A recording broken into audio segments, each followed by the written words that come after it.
Good evening, and thank you for joining me for another Boring Books for Bedtime. I hope tonight's selection provides all the boredom your busy brain needs to quiet down and let you get some sleep. Before we begin, I'd like to give a special shout out of thanks to some new members of our Patreon family: Cato, Victoria, and Carol. Thank you all so much for supporting this podcast. By becoming members of Patreon, you join a small group of wonderful people who keep this podcast ad-free for tens of thousands of listeners every week, and it's very much appreciated. And because you joined in the month of May, you and everyone who supports Boring Books for Bedtime on Patreon will be entered into a special giveaway at the end of the month. 4 winners will be given the chance to choose our August episodes. Something old, something new, something we just read that you can't get enough of. It's up to you, and I can't wait to see what you choose. If you're interested in being included in that giveaway and finding out more about the perks available to subscribers, you'll find a link to Patreon in the show description. I hope you'll take a moment to check it out. Now, let's read and relax. Find a comfortable spot. Adjust your volume. Take a nice deep breath in. Let it out slowly. And off we go. Tonight, let's relax with the remainder of a manual written almost 2,400 years ago, On Horsemanship, by Athenian general and writer Xenophon, who recorded this advice around 355 BCE. And because there was a lot less of this book left than I thought, we'll also enjoy the charming usage license of this book's source, Project Gutenberg, at the end.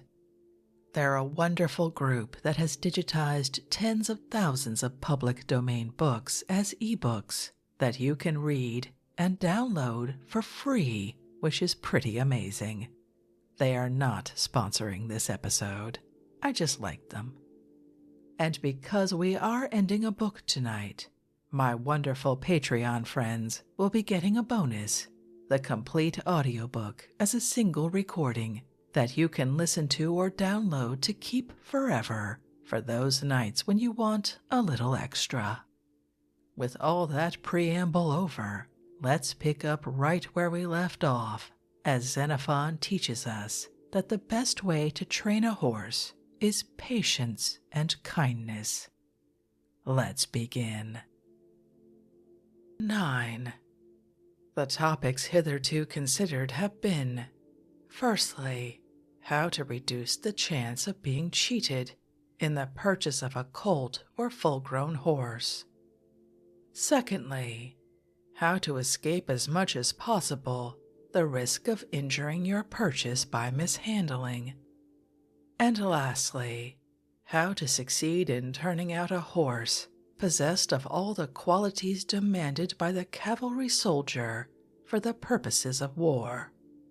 The time has come, perhaps, to add a few suggestions in case the rider should be called upon to deal with an animal either unduly spirited or again unduly sluggish in disposition. The first point to recognize is that temper of spirit in a horse takes the place of passion or anger in a man. And just as you may best escape exciting a man's ill temper by avoiding harshness of speech and act, so you will best avoid enraging a spirited horse by not annoying him. Thus, from the first instant, in the act of mounting him, you should take pains to minimize the annoyance, and once on his back, you should sit quiet for longer than the ordinary time, and so urge him forward by the gentlest signs possible. Next, beginning at the slowest pace, gradually work him into a quicker step, but so gradually that he will find himself at full speed without noticing it. Any sudden signal will bewilder a spirited horse, just as a man is bewildered by any sudden sight or sound or other experience.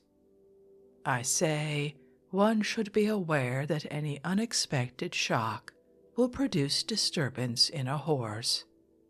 So if you wish to pull up a spirited horse when breaking off into a quicker pace than requisite, you must not suddenly wrench him, but quietly and gently bring the bit to bear upon him, coaxing him rather than compelling him to calm down.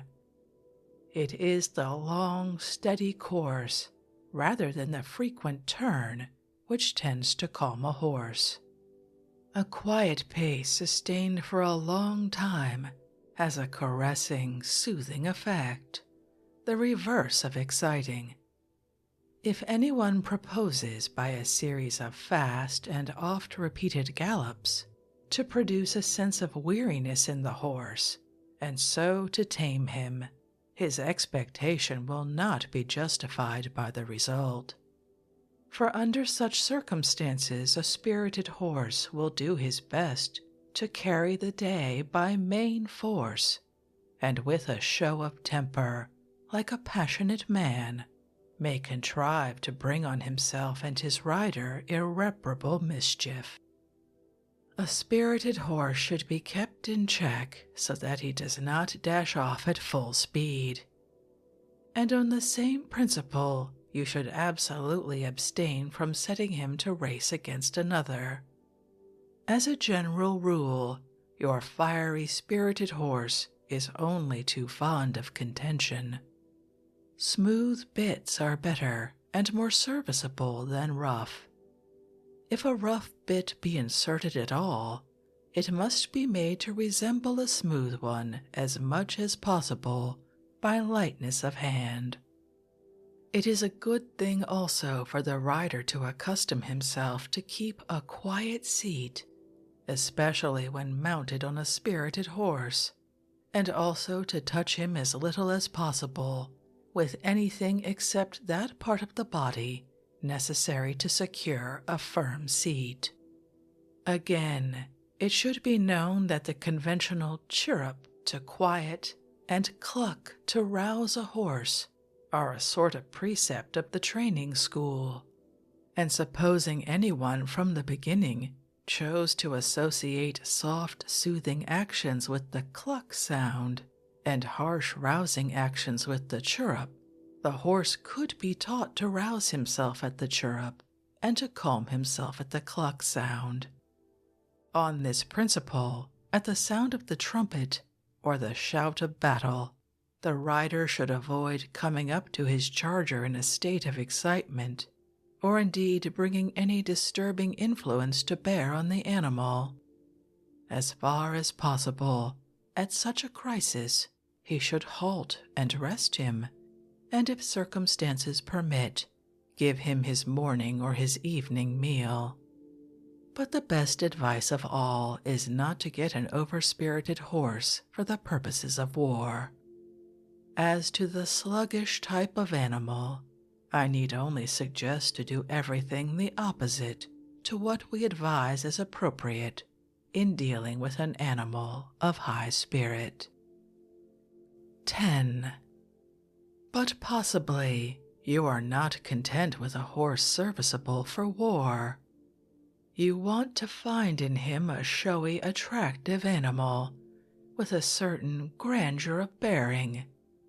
If so, you must abstain from pulling at his mouth with the bit, or applying the spur and whip, methods commonly adopted by people with a view to a fine effect, though as a matter of fact, they thereby achieve the very opposite of what they are aiming at.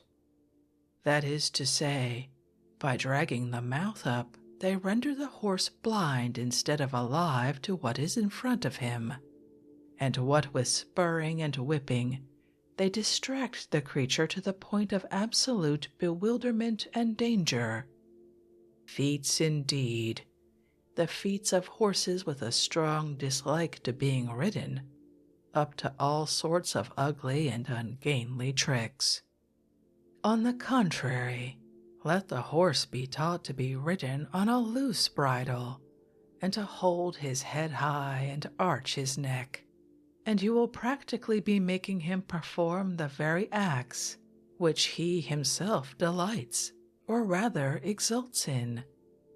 And the best proof of the pleasure which he takes is that when he is let loose with other horses, and more particularly with mares, you will see him rear his head aloft to the full height and arch his neck with nervous vigor, pawing the air with pliant legs and waving his tail on high. By training him to adopt the very airs and graces which he naturally assumes when showing off to best advantage, you have got what you are aiming at, a horse that delights in being ridden, a splendid and showy animal, the joy of all beholders. How these desirable results are, in our opinion, to be produced, we will now endeavor to explain. In the first place, then, you ought to have at least 2 bits. One of these should be smooth, with discs of a good size. The other should have heavy and flat discs with studs, so that when the horse seizes it and dislikes the roughness, he will drop it. Then when the smooth is given him instead, he is delighted with its smoothness, and whatever he has learnt before upon the rough, he will perform with greater relish on the smooth. He may certainly, out of contempt for its very smoothness, perpetually try to get a purchase on it, and that is why we attach large discs to the smooth bit, the effect of which is to make him open his mouth and drop the mouthpiece. It is possible to make the rough bit of every degree of roughness by keeping it slack or taut. But whatever the type of bit may be, let it in any case be flexible. If it be stiff, at whatever point the horse seizes it, he must take it up bodily against his jaws. Just as it does not matter at what point a man takes hold of a bar of iron, he lifts it as a whole. The other flexibly constructed type acts like a chain. Only the single point at which you hold it remains stiff, the rest hangs loose. And while perpetually hunting for the portion which escapes him, he lets the mouthpiece go from his bars. For this reason the rings are hung in the middle from the 2 axles, so that while feeling for them with his tongue and teeth, he may neglect to take the bit up against his jaws. To explain what is meant by flexible and stiff as applied to a bit, we will describe the matter.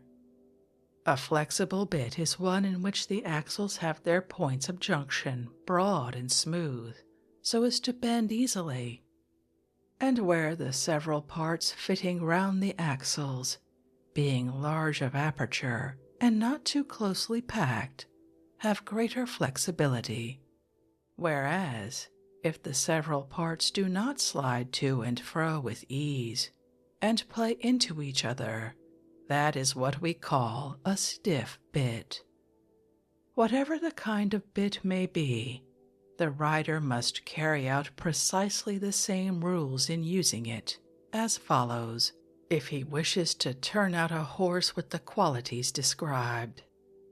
The horse's mouth is not to be pulled back too harshly, so as to make him toss his head aside, nor yet so gently that he will not feel the pressure. But the instant he raises his neck in answer to the pull, give him the bit at once. And so throughout, as we never cease repeating, at every response to your wishes, whenever and wherever the animal performs his service well, reward and humor him. Thus, when the rider perceives that the horse takes a pleasure in the high arching and supple play of his neck, let him seize the instant not to impose severe exertion on him like a taskmaster, but rather to caress and coax him, as if anxious to give him a rest. In this way, the horse will be encouraged and fall into a rapid pace. That a horse takes pleasure in swift movement may be shown conclusively. As soon as he has got his liberty, he sets off at a trot or gallop, never at a walking pace. So natural and instinctive a pleasure does this action afford him, if he is not forced to perform it to excess, since it is true of horse and man alike that nothing is pleasant if carried to excess.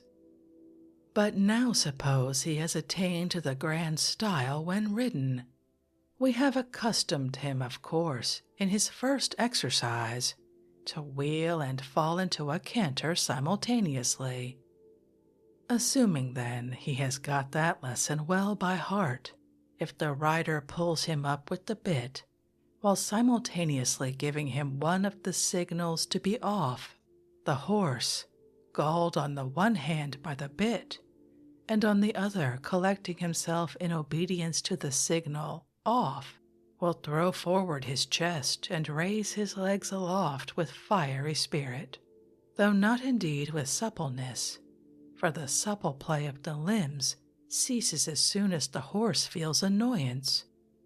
But now, supposing when his fire is thus enkindled, you give him the rein, the effect is instantaneous. Under the pleasurable sense of freedom, thanks to the relaxation of the bit, with stately bearing and legs pliantly moving, he dashes forward in his pride, in every respect imitating the airs and graces of a horse approaching other horses. Listen to the epithets with which spectators will describe the type of horse, the noble animal, and what willingness to work, what paces, what a spirit and what mettle, how proudly he bears himself, a joy at once and yet a terror to behold. Thus far on this topic, these notes may serve perhaps to meet a special need. 11. If, however, the wish is to secure a horse adapted to parade and state processions, a high stepper and a showy animal, these are qualities not to be found combined in every horse, but to begin with, the animal must have high spirit and a stalwart body. Not that, as some think, a horse with flexible legs will necessarily be able to rear his body. What we want is a horse with supple loins, and not supple only, but short and strong. I do not mean the loins towards the tail, but by the belly, the region between the ribs and thighs. That is the horse who will be able to plant his hind legs well under the forearm. If while he is so planting his hind quarters, he is pulled up with the bit, he lowers his hind legs on his hocks, and raises the forepart of his body, so that anyone in front of him will see the whole length of his belly.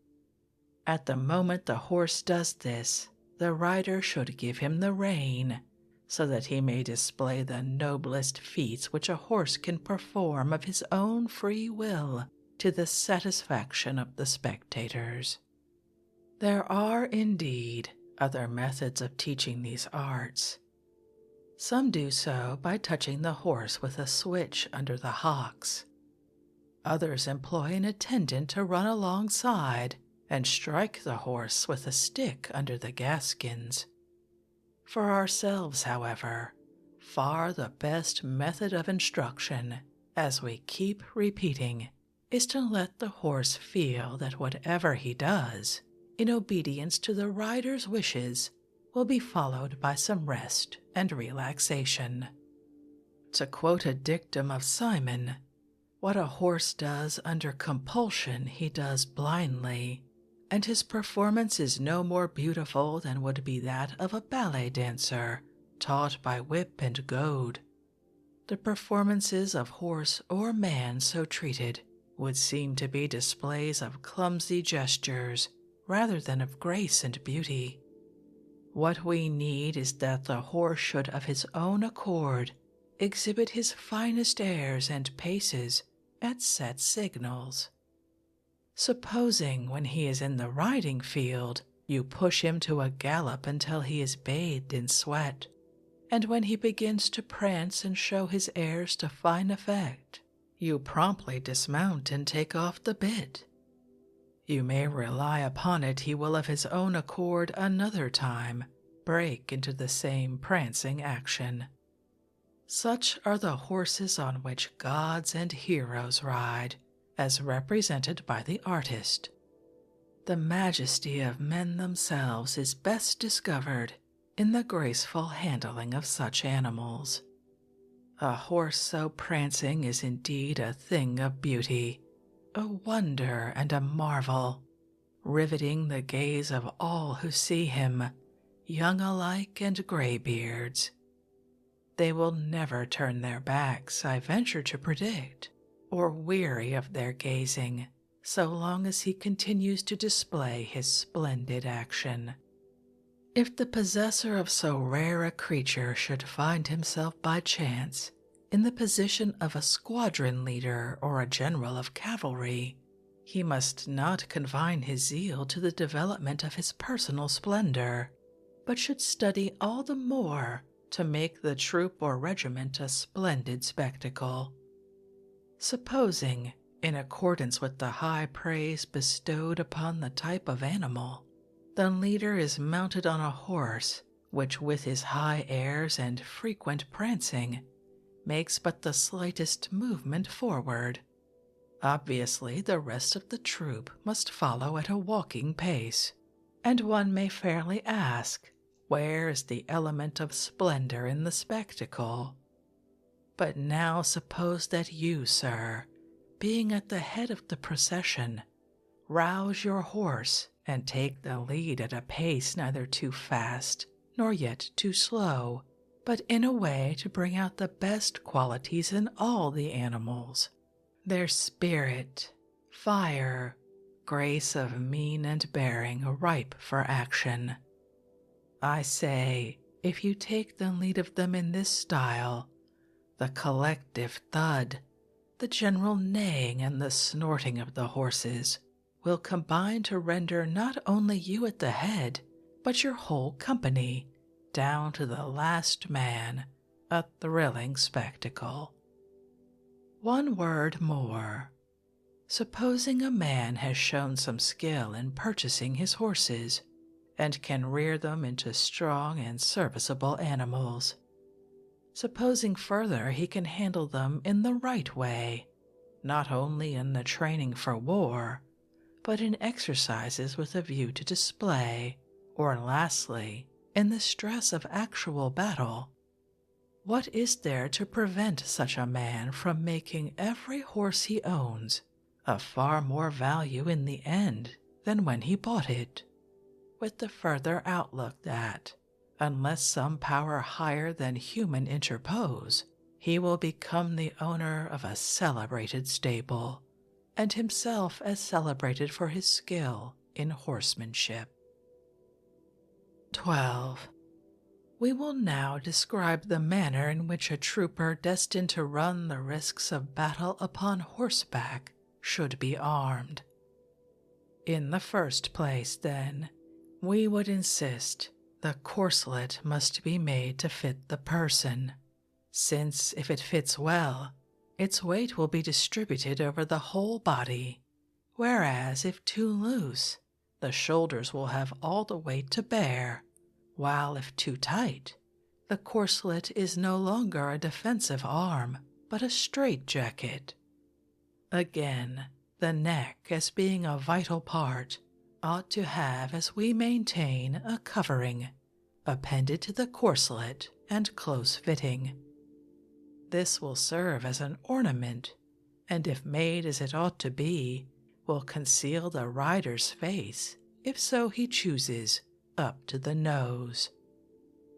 As to the helmet, the best kind in our opinion is one of the Boeotian pattern, on the principle again that it covers all the parts exposed above the breastplate without hindering vision. Another point, the corselet should be so constructed that it does not prevent its wearer sitting down or stooping.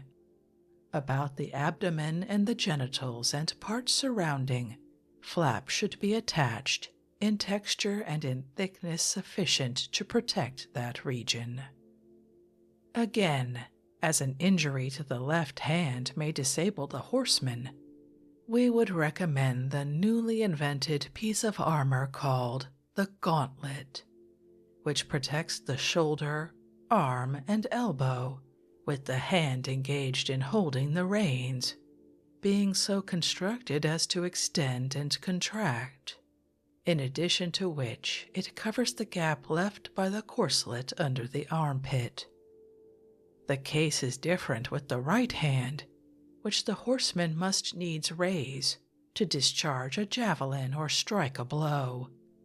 Here, accordingly, any part of the corselet which would hinder action ought to be removed, in place of which the corselet ought to have some extra flaps at the joints, which as the outstretched arm is raised, unfold, and as the arm descends again, close tight.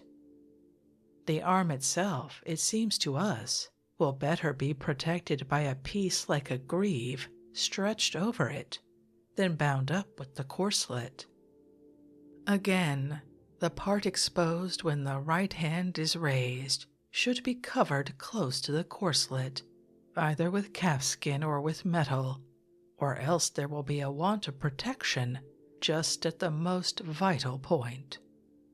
Moreover, as any damage done to the horse will involve his rider in extreme peril, the horse also should be clad in armor, frontlet, breastplate, and thigh pieces, which latter may at the same time serve as cuisses for the mounted man. Beyond all else, the horse's belly, being the most vital and defenseless part, should be protected. It is possible to protect it with the saddle cloth. The saddle itself should be of such sort and so stitched as to give the rider a firm seat, and yet not gall the horse's back. As regards the limbs in general, both horse and rider may be looked upon as fully armed. The only parts remaining are the shins and feet, which of course protrude beyond the cuisses, but these also may be armed by the addition of gaiters made of leather, like that used for making sandals, and thus you will have at once defensive armor for the shins and stockings for the feet. The above, with the blessing of heaven, will serve for armor of defense. To come to weapons of offense, we recommend the saber rather than the straight sword, since from the vantage ground of the horse's position, the curved blade will descend with greater force than the ordinary weapon. Again, in place of the long reed spear, which is apt to be weak and awkward to carry, we would substitute 2 darts of cornel wood, the one of which the skillful horseman can let fly, and still ply the one reserved in all directions, forwards, backwards, and obliquely. Add to that, these smaller weapons are not only stronger than the spear, but far more manageable. As regards range of discharge in shooting, we are in favor of the longest possible, as giving more time to rally and transfer the second javelin to the right hand. And here we will state shortly the most effective method of hurling the javelin. The horseman should throw forward his left side while drawing back his right. Then rising bodily from the thighs, he should let fly the missile with the point slightly upwards. The dart so discharged will carry with the greatest force and to the farthest distance. We may add too with the truest aim, if at the moment of discharge the lance be directed steadily on the object aimed at. This treatise, consisting of notes and suggestions, lessons and exercises suited to a private individual, must come to a conclusion. The theory and practice of the matter suited to a cavalry commander will be found developed in the companion treatise. End of the Project Gutenberg ebook, On Horsemanship. The full Project Gutenberg license. Please read this before you distribute or use this work. To protect the Project Gutenberg mission of promoting the free distribution of electronic works, by using or distributing this work, or any other work associated in any way with the phrase Project Gutenberg, you agree to comply with all the terms of the full Project Gutenberg license, available with this file or online at www.gutenberg.org/license. Section 1. General Terms of Use and Redistributing Project Gutenberg Electronic Works. 1a. By reading or using any part of this Project Gutenberg electronic work, you indicate that you have read, understand, agree to, and accept all the terms of this license and intellectual property, trademark/copyright agreement. If you do not agree to abide by all the terms of this agreement, you must cease using and return or destroy all copies of Project Gutenberg electronic works in your possession. If you paid a fee for obtaining a copy of or access to a Project Gutenberg electronic work, and you do not agree to be bound by the terms of this agreement, you may obtain a refund from the person or entity to whom you paid the fee, as set forth in paragraph 1E8. 1b. Project Gutenberg is a registered trademark. It may only be used on or associated in any way with an electronic work by people who agree to be bound by the terms of this agreement. There are a few things that you can do with most Project Gutenberg electronic works, even without complying with the full terms of this agreement. See paragraph 1c below. There are a lot of things you can do with Project Gutenberg electronic works if you follow the terms of this agreement and help preserve free future access to Project Gutenberg electronic works. See paragraph 1e below. 1c. The Project Gutenberg Literary Archive Foundation, the Foundation, or PGLAF, owns a compilation copyright in the collection of Project Gutenberg electronic works. Nearly all the individual works in the collection are in the public domain in the United States. If an individual work is unprotected by copyright law in the United States, and you are located in the United States, we do not claim a right to prevent you from copying, distributing, performing, displaying, or creating derivative works based on the work, as long as all references to Project Gutenberg are removed. Of course, we hope that you will support the Project Gutenberg mission of promoting free access to electronic works by freely sharing Project Gutenberg works in compliance with the terms of this agreement for keeping the Project Gutenberg name associated with the work. You can easily comply with the terms of this agreement by keeping this work in the same format with its attached full Project Gutenberg license when you share it without charge with others. 1d. The copyright laws of the place where you are located also govern what you can do with this work. Copyright laws in most countries are in a constant state of change. If you are outside the United States, check the laws of your country in addition to the terms of this agreement before downloading, copying, displaying, performing, distributing, or creating derivative works based on this work or any other Project Gutenberg work. The Foundation makes no representations concerning the copyright status of any work in any country other than the United States. 1E. Unless you have removed all references to Project Gutenberg. 1E1. The following sentence, with active links to or other immediate access to the full Project Gutenberg license, must appear prominently whenever any copy of a Project Gutenberg work, any work on which the phrase Project Gutenberg appears, or with which the phrase Project Gutenberg is associated, is accessed, displayed, performed, viewed, copied, or distributed. This ebook is for the use of anyone, anywhere in the United States and most other parts of the world, at no cost and with almost no restrictions whatsoever. You may copy it, give it away, or reuse it under the terms of the Project Gutenberg license included with this ebook, or online at www.gutenberg.org. If you are not located in the United States, you will have to check the laws of the country where you are located before using this ebook. 1E2.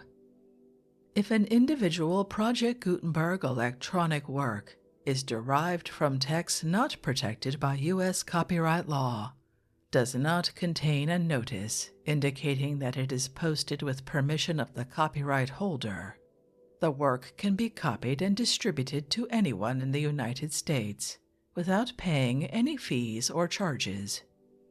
If you are redistributing or providing access to a work with the phrase Project Gutenberg associated with or appearing on that work, you must comply either with the requirements of paragraphs 1E1 through 1E7, or obtain permission for the use of the work and the Project Gutenberg trademark as set forth in paragraphs 1E8 or 1E9. 1E3. If an individual Project Gutenberg electronic work is posted with the permission of the copyright holder, your use and distribution must comply with both paragraphs 1E1 through 1E7 and any additional terms imposed by the copyright holder. Additional terms will be linked to the Project Gutenberg license for all works posted with the permission of the copyright holder, found at the beginning of this work. 1E4. Do not unlink or detach or remove the full Project Gutenberg license terms from this work, or any files containing a part of this work, or any other work associated with Project Gutenberg. 1E5. Do not copy, display, perform, distribute, or redistribute this electronic work, or any part of this electronic work, without prominently displaying the sentence set forth in paragraph 1E1 with active links or immediate access to the full terms of the Project Gutenberg license. 1E6. You may convert to and distribute this work in any binary, compressed, marked up, non-proprietary or proprietary form, including any word processing or hypertext form. However, if you provide access to or distribute copies of a Project Gutenberg work in a format other than plain vanilla ASCII or other format used in the official version posted on the official Project Gutenberg website, www.gutenberg.org, You must at no additional cost, fee, or expense to the user provide a copy, a means of exporting a copy, or a means of obtaining a copy upon request of the work in its original, plain vanilla ASCII or other form. Any alternate format must include the full Project Gutenberg license, as specified in paragraph 1E1. 1E7. Do not charge a fee for access to, viewing, displaying, performing, copying, or distributing any Project Gutenberg works unless you comply with paragraph 1E8 or 1E9. 1E8. You may charge a reasonable fee for copies of or providing access to or distributing Project Gutenberg electronic works, provided that 1. You pay a royalty fee of 20% of the gross profits you derive from the use of Project Gutenberg works, calculated using the method you already use to calculate your applicable taxes. The fee is owed to the owner of the Project Gutenberg trademark, but he has agreed to donate royalties under this paragraph to the Project Gutenberg Literary Archive Foundation. Royalty payments must be paid within 60 days, following each date on which you prepare or are legally required to prepare your periodic tax returns.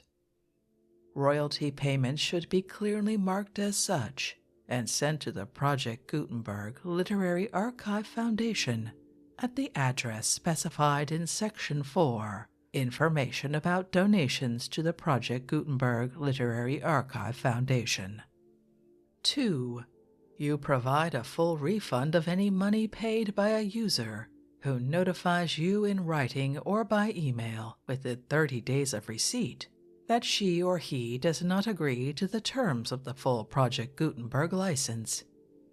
You must require such a user to return or destroy all copies of the works possessed in a physical medium and discontinue all use of and all access to other copies of Project Gutenberg works.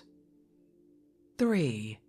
You provide, in accordance with paragraph 1F3, a full refund of any money paid for a work or a replacement copy if a defect in the electronic work is discovered and reported to you within 90 days of receipt of the work.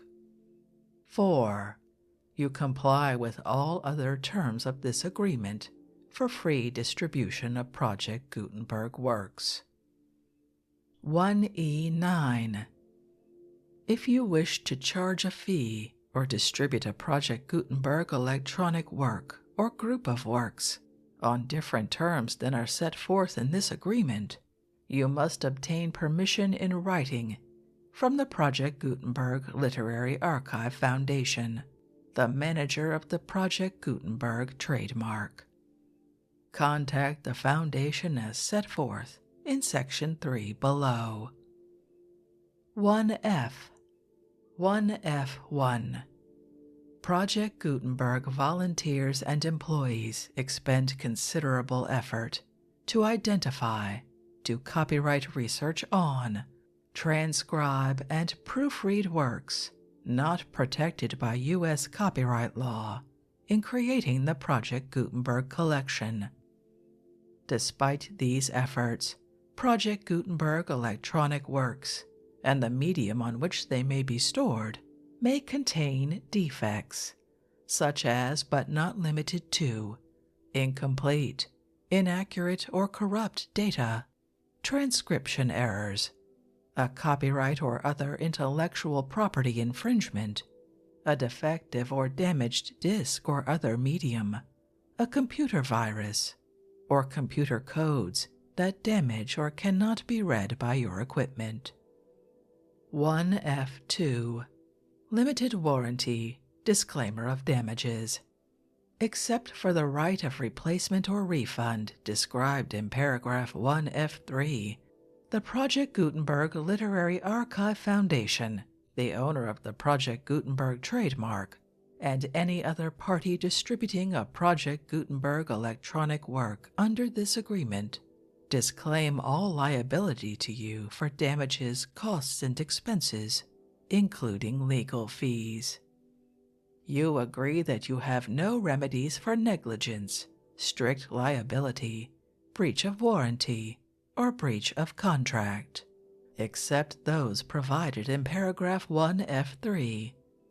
You agree that the Foundation, the trademark owner, and any distributor under this agreement will not be liable to you for actual, direct, indirect, consequential, punitive, or incidental damages, even if you give notice of the possibility of such damage. 1F3. Limited right of replacement or refund. If you discover a defect in this electronic work within 90 days of receiving it, you can receive a refund of the money, if any, you paid for it, by sending a written explanation to the person you received the work from. If you received the work on a physical medium, you must return the medium with your written explanation. The person or entity that provided you with the defective work may elect to provide a replacement copy in lieu of a refund. If you received the work electronically, the person or entity providing it to you may choose to give you a second opportunity to receive the work electronically in lieu of a refund. If the second copy is also defective, you may demand a refund in writing without further opportunities to fix the problem. 1F4. Except for the limited right of replacement or refund set forth in paragraph 1F3, this work is provided to you as is, with no other warranties of any kind, express or implied, including but not limited to warranties of merchantability or fitness for any purpose. 1F5. Some states do not allow disclaimers of certain implied warranties or the exclusion or limitation of certain types of damages. If any disclaimer or limitation set forth in this agreement violates the law of the state applicable to this agreement, the agreement shall be interpreted to make the maximum disclaimer or limitation permitted by the applicable state law. The invalidity or unenforceability of any provision of this agreement shall not void the remaining provisions. 1F6. Indemnity. You agree to indemnify and hold the Foundation, the trademark owner, any agent or employee of the Foundation, anyone providing copies of Project Gutenberg electronic works in accordance with this agreement, and any volunteers associated with the production, promotion, and distribution of Project Gutenberg electronic works, harmless from all liability, costs, and expenses, including legal fees, that arise directly or indirectly from any of the following which you do or cause to occur. A. Distribution of this or any Project Gutenberg work. B. Alteration, modification, or additions or deletions to any Project Gutenberg work. And C. Any defect you cause. Section 2. Information about the mission of Project Gutenberg. Project Gutenberg is synonymous with the free distribution of electronic works in formats readable by the widest variety of computers, including obsolete, old, middle-aged, and new computers. It exists because of the efforts of hundreds of volunteers and donations from people in all walks of life.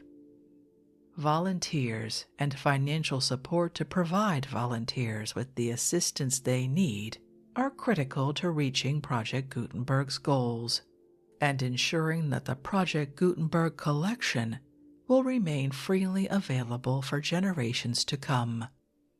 In 2001, The Project Gutenberg Literary Archive Foundation was created to provide a secure and permanent future for Project Gutenberg and future generations. To learn more about the Project Gutenberg Literary Archive Foundation and how your efforts and donations can help, see Sections 3 and 4 and the Foundation information page at www.gutenberg.org. Section 3. Information about the Project Gutenberg Literary Archive Foundation. The Project Gutenberg Literary Archive Foundation is a non-profit 501c3 educational corporation organized under the laws of the state of Mississippi and granted tax-exempt status by the Internal Revenue Service. The Foundation's EIN, or Federal Tax Identification Number, is 64-622-1541. Contributions to the Project Gutenberg Literary Archive Foundation are tax-deductible to the full extent permitted by U.S. federal laws and your state's laws. The Foundation's business office is located at 809 North 1500 West, Salt Lake City, Utah, 84116. Email contact links and up-to-date contact information can be found at the Foundation's website and official page at www.gutenberg.org/contact. Section 4. Information about donations to the Project Gutenberg Literary Archive Foundation. Project Gutenberg depends upon and cannot survive without widespread public support and donations to carry out its mission of increasing the number of public domain and licensed works that can be freely distributed in machine-readable form, accessible by the widest array of equipment, including outdated equipment. Many small donations, $1 to $5,000, are particularly important to maintaining tax-exempt status with the IRS. The Foundation is committed to complying with the laws regulating charities and charitable donations in all 50 states of the United States. Compliance requirements are not uniform, and it takes a considerable effort, much paperwork, and many fees to meet and keep up with these requirements. We do not solicit donations in locations where we have not received written confirmation of compliance. To send donations or determine the status of compliance for any particular state, visit www.gutenberg.org/donate. While we cannot and do not solicit contributions from states where we have not met the solicitation requirements, we know of no prohibition against accepting unsolicited donations from donors in such states who approach us with offers to donate.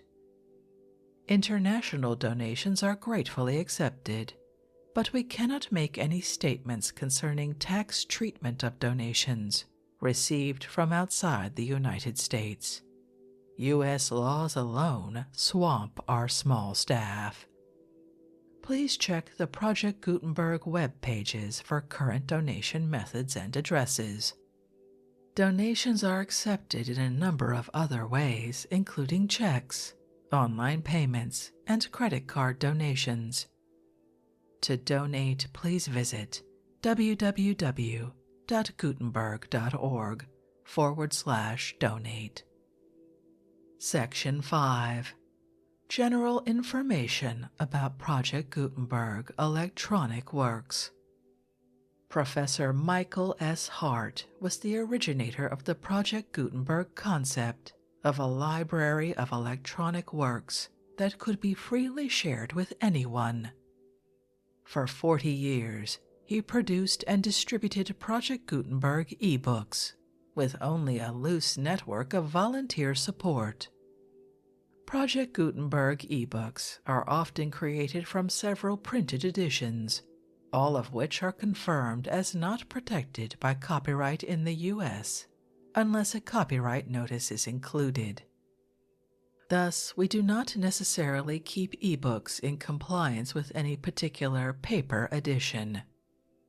Most people start at our website, which has the main Project Gutenberg search facility, www.gutenberg.org. This website includes information about Project Gutenberg, including how to make donations to the Project Gutenberg Literary Archive Foundation, how to help produce our new ebooks, and how to subscribe to our email newsletter to hear about new ebooks.